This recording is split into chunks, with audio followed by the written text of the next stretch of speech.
enjoyed that piece. Now we're going to talk about and dissect the music. So if you grab your book and we can talk through the piece together. So the first thing I wanted to speak about was the dynamic change in the music.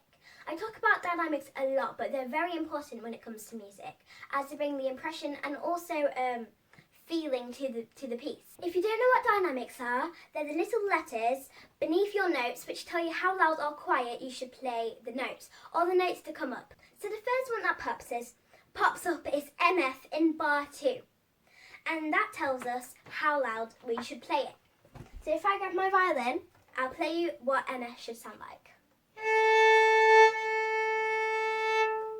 MF is when you just play it naturally, so you don't have to be too loud or too quiet, just natural.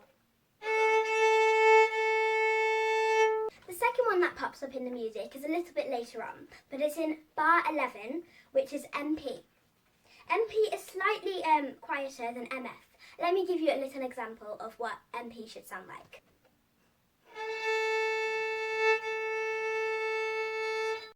There's one more that pops up in bar 14 and 22, which is F. F stands for forte in Italian, which means loud. Let me give you a little demonstration on what F should sound like. But the most important part is, how do you even make that change? Well, the secret is to play closer to the bridge to make it louder. Therefore, when you play further away from the bridge, it makes it quieter, like this. Now, the most important part, now that we know what all the different letters mean, it's the most important part, the dynamic change, which brings us on to the next thing. In bar 13 and 21, there's something which looks a bit like this, where it says cresc dots, which is short for crescendo. Crescendo is when you get louder, which, like we said earlier, is when you play closer to the bridge. Well, we do it in a certain amount of notes. This is what a crescendo sounds like. As you can see, I played closer to the bridge, but in this case, you'll be doing it in a matter of notes. So let's do it with a matter of notes. And I still got closer to the bridge to make that difference. So now that we know all about crescendos and the dynamics, the last thing we need to speak about is a tricky rhythm that pops up in bar 6, 10, 18 and finally 26. The rhythm looks a little bit like this.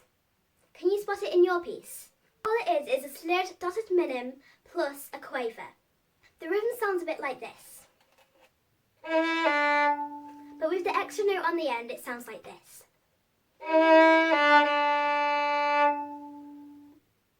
So that's all for today, Violin Superstars, and I hope you really enjoyed this video and also found it helpful. And if you did, don't forget to give it a big thumbs up. Please go and check out my channel because there might be some other videos on there that might be helpful for you. And please subscribe to my channel. We're on a goal of getting 100 subscribers that's fine, if you get 100 subscribers. And please go and check out my Instagram at lily.violin and Facebook at lilyviolinofficial. And please go and follow me on there if you can.